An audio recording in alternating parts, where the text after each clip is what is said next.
Eu vou procurar resumir a minha apresentação em duas partes. A primeira é estabelecer a relação entre a educação e não só, digamos, a prestação dos alunos em termos de aprendizagem, mas o impacto que isso tem em termos de economia, quer em termos agregados no crescimento do país, quer em termos salariais de indivíduos, quer ao nível das empresas, em termos de sobrevivência de empresas ou mesmo ao nível do crescimento.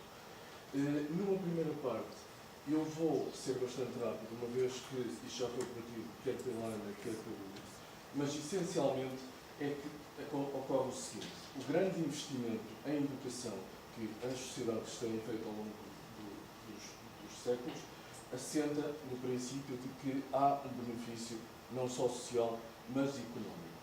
Há, contudo, um aspecto bastante importante. É que existe, e em Portugal isso nota-se particularmente, uma grande assimetria no acesso à educação.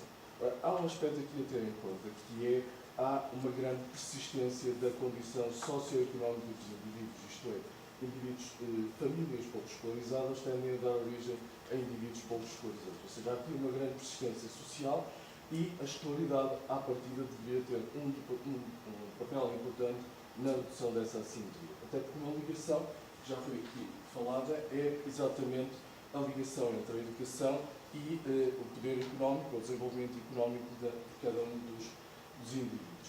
Muito rapidamente, desde meados da década de 80, com a entrada de Portugal na União Europeia, naturalmente houve uma grande expansão do sistema de ensino português, ou seja, lidávamos na década de 80 com uma elevada taxa de analfabetismo em Portugal. Ao longo dos últimos anos, esta escolaridade tem vindo a aumentar de forma substancial, mas, para terem uma ideia, a escolaridade média em Portugal hoje andará à volta dos 9 anos. Nos Estados Unidos ou na Noruega ultrapassa os 12 anos. Ou seja, nós ainda estamos claramente atrás desses países. Ou seja, em Portugal foi feito, de facto, um investimento muito elevado na educação. Eu fui verificar ao Pordata os valores mais recentes e, ao longo dos últimos anos, o orçamento de Estado para a educação anda entre os 8 mil milhões de euros e os 7 mil milhões de euros. Por isso, o investimento da sociedade é muito substancial e importa, de facto, perceber se há ou não um benefício, quer individual, quer para a sociedade. Há um aspecto muito importante, e é isto que eu vou fazer depois a ligação com a utilização dos tablets, que tem a ver com a competência tecnológica dos indivíduos, vai ter um efeito muito importante ao nível da capacidade das empresas de adotarem as tecnologias, as novas tecnologias, e, no fundo, de serem capazes de produzir algo que tenha um valor acrescentado e que tenha relevância a nível internacional. Aqui há alguma estatística muito rápida mesmo, ou seja, o que eu queria destacar aqui é que hoje em dia há, de facto, a separação, digamos, de duas gerações, na medida em que indivíduos acima dos 55 anos têm uma escolaridade muito baixa. Os jovens têm havido uma taxa de adesão ao ensino superior muito elevada, mas Portugal neste momento tem uma característica que é preocupante, que é falta de, digamos, trabalhadores com qualificações intermédias, particularmente ao nível do 12º ano. E esta é uma característica, por exemplo, que distingue Portugal de uma Alemanha, em termos de característica da força de trabalho, okay? Que é exatamente o que eu menciono aqui, sendo que a incidência de licenciados, ou mestrados ou doutoramentos em indivíduos acima de 55 anos e particularmente baixa. Como já foi aqui referido, em termos de performance internacional, quando usamos o TIMSS ou quando usamos o PISA, o que ocorre é que tem havido uma evolução positiva na prestação dos nossos alunos. No entanto, continuamos a ter um problema que é ao nível, por exemplo, da literacia quantitativa. Ou seja, quando se faz uma avaliação dos trabalhadores portugueses em idade adulta, aquilo que é chamado a literacia quantitativa, a capacidade, no fundo, de raciocínio lógico que tem um impacto na vertebral dos trabalhadores, é relativamente baixa. O que é que acontece? O papel do Estado é exatamente a promoção, ou seja, se há aspectos em que o Estado tem a obrigação de intervir, na minha ótica, é exatamente ao nível da educação, tal como é ao nível da saúde, por exemplo. A questão aqui é que o investimento em educação não deve ser só pensado ao nível, digamos, dos jovens, mas também temos que pensar ao nível da promoção da educação de adultos. Ou seja, havendo esta enorme presença de indivíduos pouco escolarizados no mercado de trabalho, o investimento tem igualmente que ser direcionado para aqui e isto podemos fazer a ponte com, digamos, a menor capacidade dos indivíduos mais velhos em adotarem estas tecnologias e em beneficiarem dessas mesmas tecnologias. Só muito rapidamente, há bocado foi mencionado isto, estudos internacionais em Portugal, para terem uma ideia, em média o salário mensal dos indivíduos, ou anual, aumenta entre 5% a 7% para cada ano que os indivíduos investem em educação. Ou seja, isto dá uma ideia da magnitude do retorno. Claramente é substancial, se imaginarem o impacto que isso tem em termos de salários, e, contudo, há um aspecto importante, ou seja, há um problema ao longo dos últimos anos que tem a ver com isto. Havendo claramente benefícios, quer em termos de salário, quer em termos de empregabilidade, associados à educação, ao ensino de educação, há um problema de divulgação da informação e, inevitavelmente, com a crise em que estamos a viver ao longo dos últimos anos, tem-se enfatizado nos mídias algo que é o elevado desemprego ao nível dos licenciados. Há uma coisa que tem que ser destacada. De facto, há um elevado desemprego de licenciados, que anda na casa dos 8, 9%. A questão é que os outros órgãos têm taxas de desemprego muito mais elevadas, ou seja, a taxa de desemprego entre os jovens, à volta dos 25 anos, chega aos 35, 37%. Ou seja, eu queria destacar isto, porque de facto, eu sou de Braga e nota-se muito isso. Os professores do secundário, o que nos dizem é que têm substancial dificuldade em convencer as famílias, por exemplo, em Felgueiras, a deixarem que os seus filhos vão para o ensino superior, porque o argumento é: eu vou trabalhar na fábrica de calçado ou têxtil e porque é que eu hei de estudar se o desemprego é elevado? Isto é um mito que tem que ser desmontado e por isso é que se insiste, como já foi falado anteriormente, é que há vantagens, particularmente ao nível da empregabilidade dos licenciados. Okay? Depois, o que acontece muito rapidamente é que este desemprego impacta de forma diferente diferentes áreas. E aqui, de facto, é outra vez o problema da literacia das famílias, que é, os indivíduos quando decidem, as famílias quando decidem investimento em educação, persiste uma, entre aspas, ignorância que é, continua a haver, no meu entender, um sobreinvestimento em áreas em que não há uma procura na economia. Ou seja, quando se fala de uma taxa de desemprego elevada, para diferentes níveis de escolaridade, há algo que se tem que ter em conta, que é a inadequação entre aquilo que os jovens estão a oferecer ao mercado de trabalho e aquilo que o mercado de trabalho está a procurar. E esta é uma informação que deve ser divulgada. Ou seja, ao longo dos últimos anos, o Estado tem feito esta alteração. Hoje em dia, quando os jovens se candidatam ao ensino superior, por exemplo, vêem um número que é a taxa de desemprego associada não só ao curso, mas ao curso universitário. Ou seja, há essa informação. Mas as famílias, lá está, baixa escolaridade tem esta penalização, que é, num certo sentido, haver um excesso de investimento em áreas que neste momento a economia não está a precisar. O que é que eu gostaria de destacar? É que há um benefício não só individual, mas igualmente social. Ou seja, foi igualmente destacado. E aqui eu destaco dois números. Obviamente, apesar de haver alguma discussão na comunidade de economistas ao nível da investigação, se de facto é a escolaridade que cria crescimento, ou é o crescimento que leva os países a investir em escolaridade, há esse debate. O que acontece é que já há uma maior segurança entre o benefício, por exemplo, das empresas com trabalhadores mais qualificados, o benefício que eu tenho de ter co-trabalhadores mais qualificados. Ou seja, aquilo que se observa é que, de facto, as empresas, com maior crescimento económico, com maior desenvolvimento e sobrevivência ao longo do tempo, beneficiam claramente dessa média de escolaridade e igualmente cada um dos indivíduos. É só uma curiosidade, mas Portugal tem uma das taxas a nível mundial mais elevada de criação e destruição de empresas. Claramente a tal escolaridade média vai ter esse benefício social. Depois, o que eu queria destacar então é a necessidade, a existência dessas políticas públicas. A pegar naquilo que eu disse, que é, digamos que no agregado, a evidência empírica que existe para os países ocidentais é de que há um benefício deste investimento que tem sido feito. Agora, pegando na questão dos tablets, o ponto é este. A educação é relevante, é a mensagem.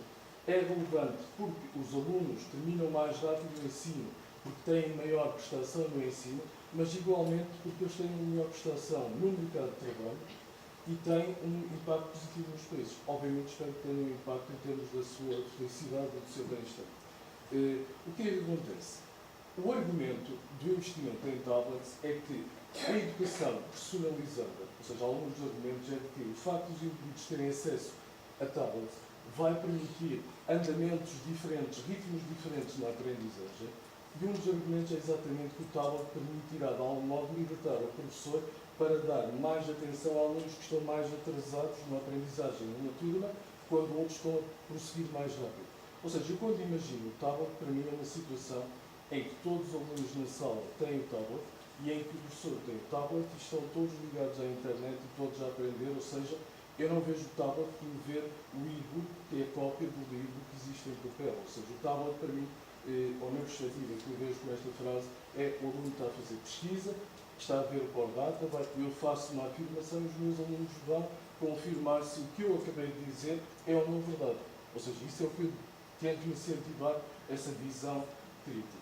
É óbvio que esta utilização acaba por só aparecer em níveis mais elevados de educação.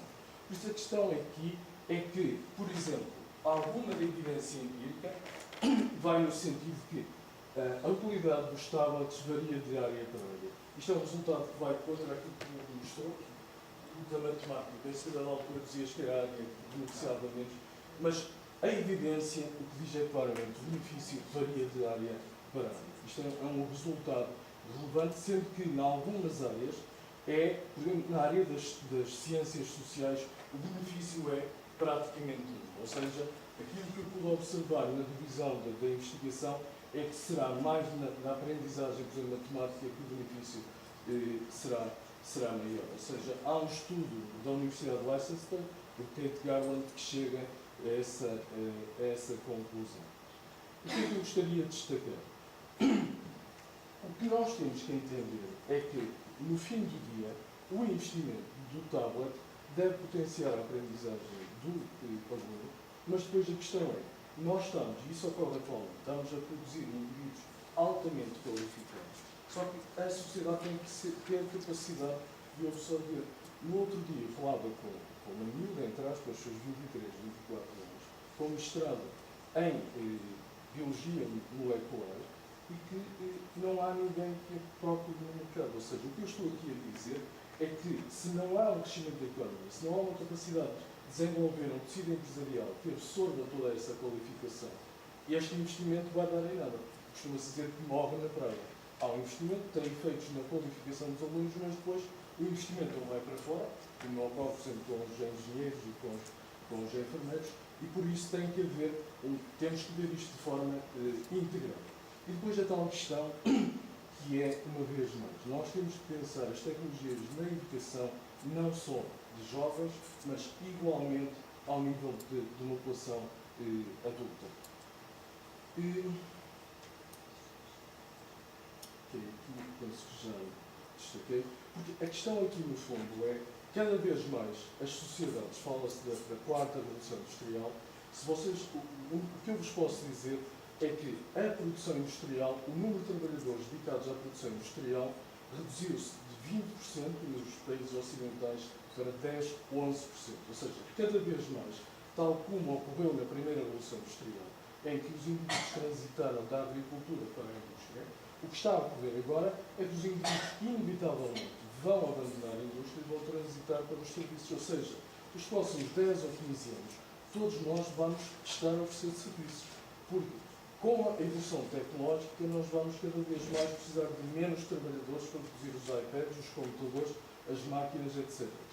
A questão aqui é que a oferta desses serviços qualificados volta a depender da utilização da tecnologia, da aprendizagem e, acima de tudo, da aprendizagem continuada. O que eu aqui destaco, isto tem a ver com a prestação dos tais testes internacionais e a avaliação da literacia quantitativa, é que a utilização dos tablets tem que ser validada exatamente pelos tais estudos científicos representativos. E isto é uma falha que há em Portugal. Eu dou-vos um exemplo.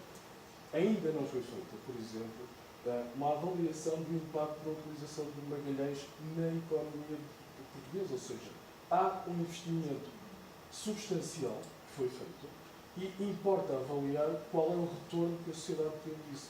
Porque, no caso dos Estados Unidos, a conclusão que há para um investimento idêntico é que foi muito residual o efeito. Eu não estou a dizer que é o mesmo em Portugal, porque eu não faço ideia.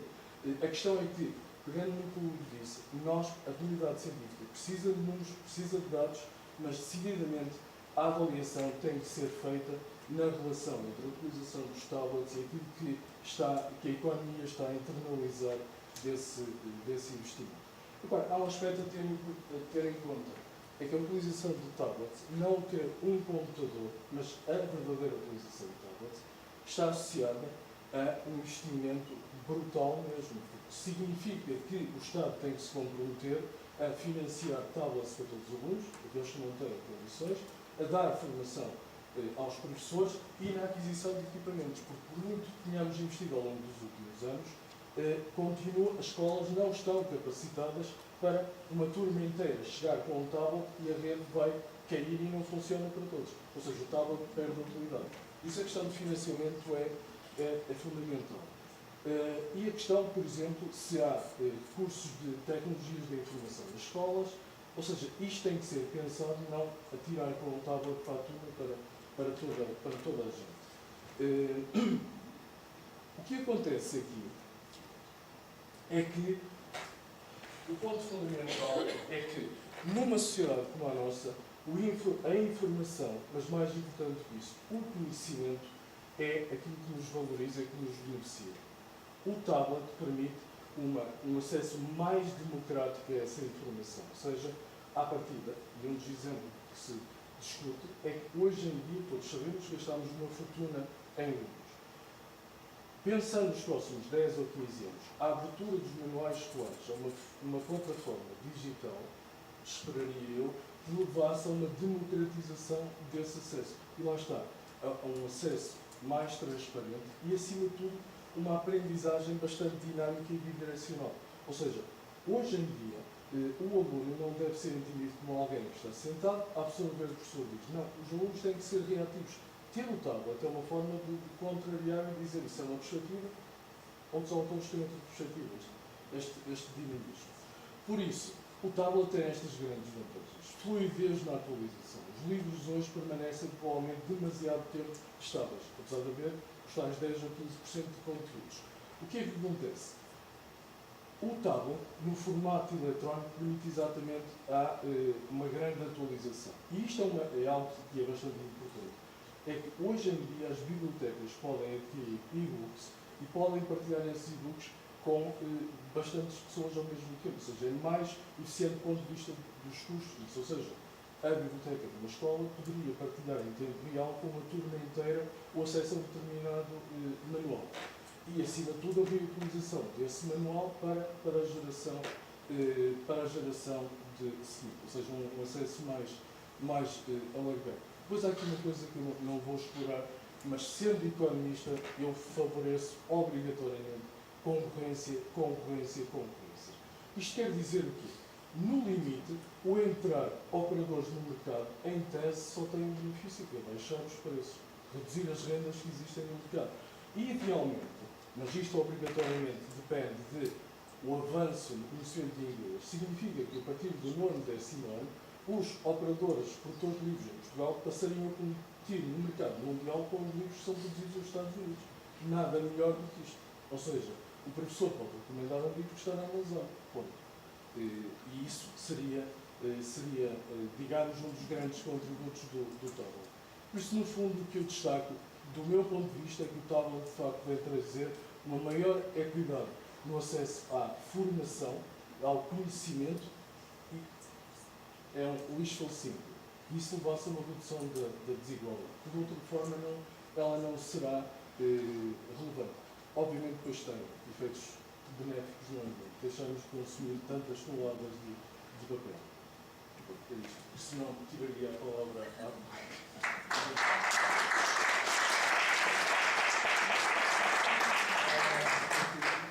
Professor, obrigadíssimo.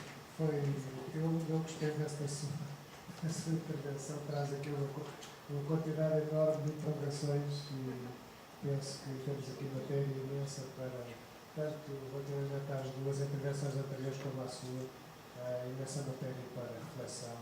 Vamos ver se temos algum tempo depois para ainda alguma discussão em torno destas matérias.